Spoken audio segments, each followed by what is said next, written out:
Почитувани граѓани, почитувани новинари.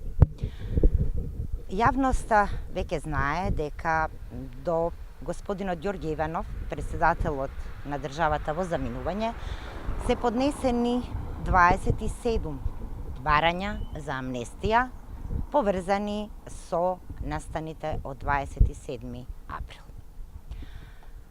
Но она што целата јавност треба да го знае и за кое што искрено се надеваме дека ќе го разбере председателот во заминување, е дека во никој случај не треба да помисли на таков чекор. Зошто ова го говориме?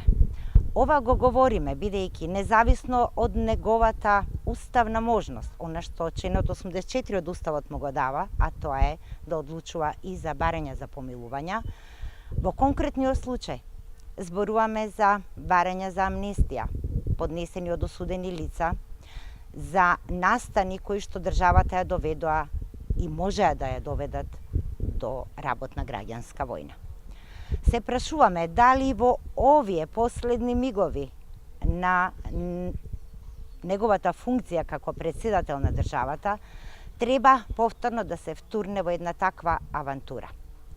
Дали треба да се држи строго на она што уставот му го дава и на она што го пропишува членот 11 од законот за помилување, или треба да се издигне конечно над она што значи политиканство, кое што го спроведува последните 10 години. Навистина се надеваме дека конечно разумот ќе навладее и дека до крајот на неговиот мандат, а тоа е до 5 мај, кога ќе биде избран новиот председател, овој председател ќе каже не на понатамошна амнестија. Граѓаните заслужуваат секој оној кој што направил криминал да одговара за криминалот. Особено кога зборуваме за криминал од такви размери.